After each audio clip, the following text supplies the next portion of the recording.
తిరిగి BCN news కి స్వాగతం. దళితులను విభజించి పాలించాలనే అగ్రవర్ణ పార్టీల కుటిల రాజకీయాలకు భవిష్యత్తులో తగిన బుద్ధి చెబుతామని మాలా మహానాడు ఆంధ్రప్రదేశ్ అధ్యక్షులు నన్నేటి పుష్పరాజ్ పేర్కొన్నారు.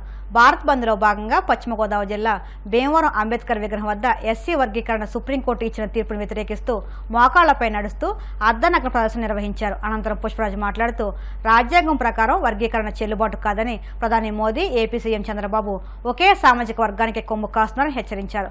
సుప్రీంకోర్టులో రిట్ పిటిషన్ వేసి వర్గీకరణ అడ్డుకుంటామని పుష్పరాజ్ పేర్కొన్నారు. ఈ కార్యక్రమంలో రాష్ట్ర కార్యదర్శి నేతల సువర్ణరాజ్, జిల్లా అధ్యక్షులు ఇంటి సుందర్ కుమార్, జిల్లా ఉద్యోగుల సంఘం అధ్యక్షులు నేతల సల్మాన్ రాజు, జిల్లా ప్రధాన కార్యదర్శి చిల్లే రాజ్ కుమార్, జిల్లా యువజన విభాగం అధ్యక్షులు చిగురుపాటి రాజేష్, సోషల్ మీడియా అధ్యక్షులు తోర్లపాటి భాగ్యరాజ్, ఉండి నియోజకవర్గ యువజన విభాగం అధ్యక్షులు మేడిది సాయి జగన్నాథ్, భీమవరం నియోజకవర్గ యువజన అధ్యక్షులు పెట్టా వినోద్ కుమార్, పెనుమండ్ర మండలం యువజన విభాగం అధ్యక్షులు గెడ్డం జాన్సన్, భీమవరం కార్యదర్శి సాదే ప్రసాద్, సహాయ కార్యదర్శి వద్దనపు తేజ, పట్టణ అధ్యక్షులు చీరా సాయి తదితరులు పాల్గొన్నారు.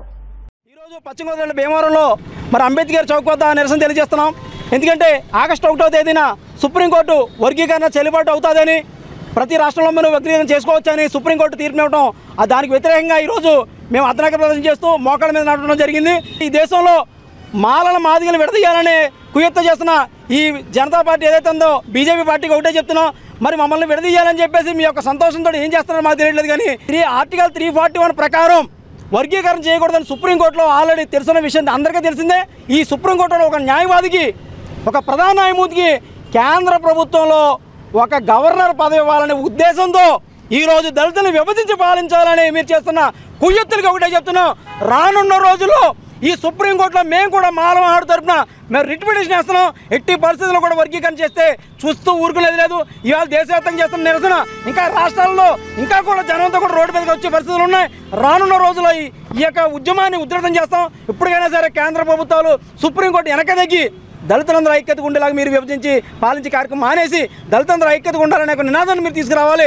లేకపోతే కనుక దేశవ్యాప్తంగా కూడా దళితులు ఏంటన్నా చూపిస్తాం. మోడీ గారికి ఒకటే చెప్తున్నాం, ఒక మాదిగలు ఓట్లు వేస్తే మీరు గెలవలేదు మోడీ గారు.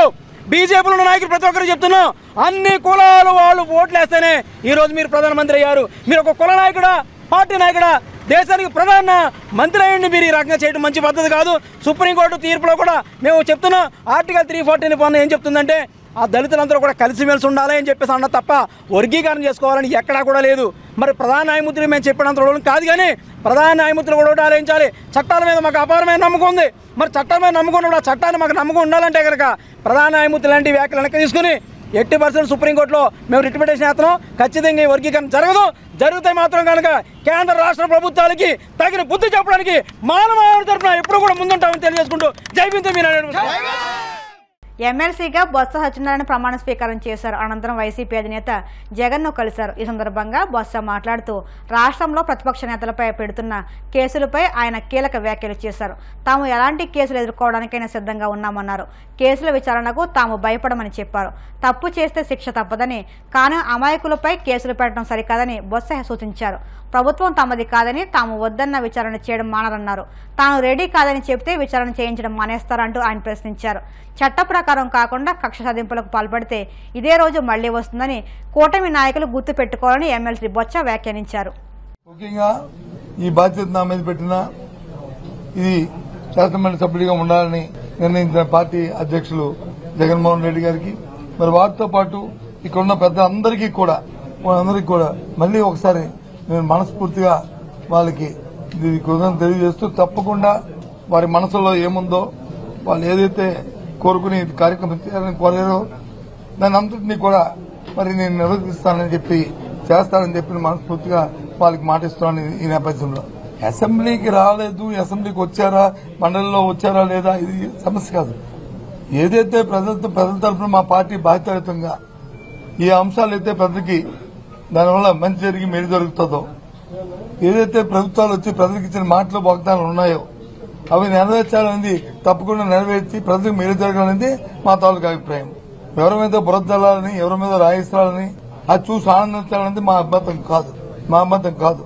బాధ్యతాయుతంగా ప్రజల పక్షాన, ప్రజల గొంతుగా నిలబడి ఇవాళ మండలిలో మా పార్టీ తాలూకా వాడిని, మా పార్టీ అభిప్రాయాన్ని, విధానాన్ని ప్రజల తరఫున పడుతున్న ఏమైనా ఇబ్బందులు వస్తాయి ఇబ్బందులకి ప్రజల దృష్టికి సభ ద్వారా ప్రభుత్వం దృష్టి తీసుకొచ్చి దాన్ని సఫలీకృతం చేయడానికి మా వంతు ప్రయత్నం చేస్తాం.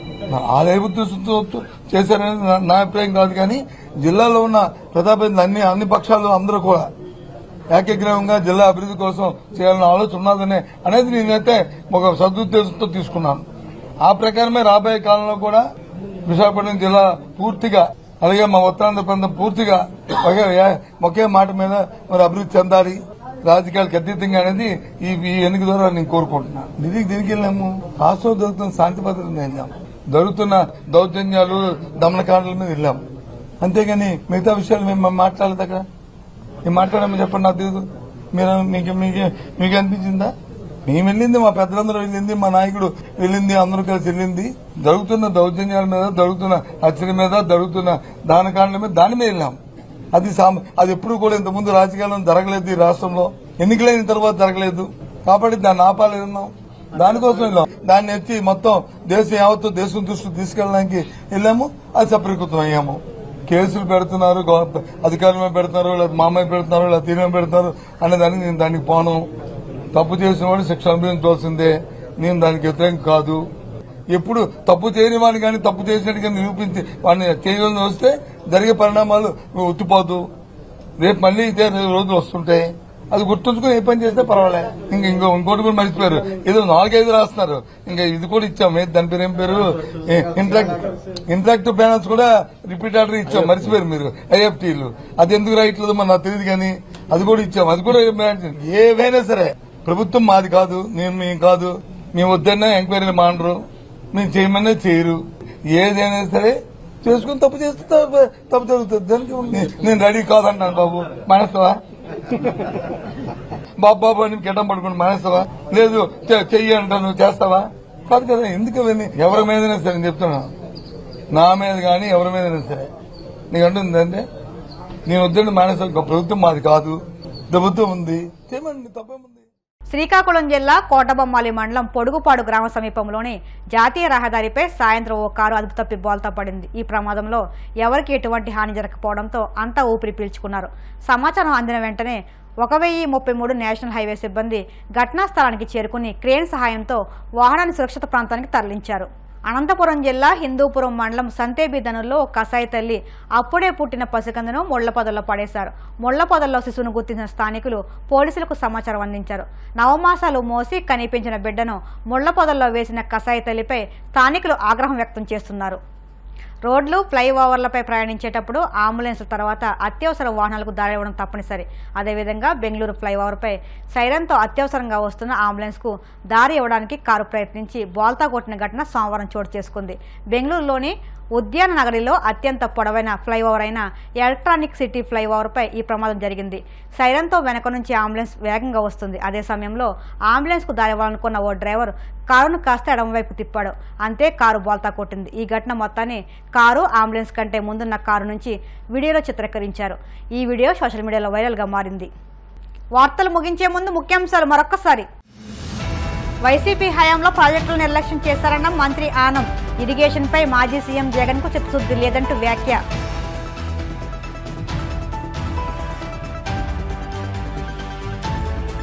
వైద్యురాలిపై అత్యాచారం చేసిన నిందితులను శిక్షించండి. వైద్యుల ఆందోళనలకు మద్దతు తెలిపిన కాకినాడ సిటీ ఎమ్మెల్యే వనమాడి కొండబాబు.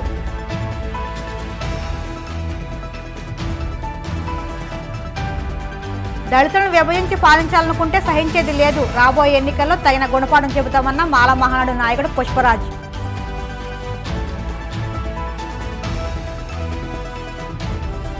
మాపై పెడుతున్న కేసులను ఎదుర్కోవడానికి సిద్ధం. కీలక వ్యాఖ్యలు చేసిన మాజీ మంత్రి బొత్స సత్యనారాయణ. ఈ వార్తలు ఇంతటితో సమాప్తం. మరిన్ని వార్తల కోసం BCN digital YouTube channel, Facebook పేజీని ఫాలో అవ్వండి. అప్డేట్ వార్తల కోసం ప్లీజ్ సబ్స్క్రైబ్.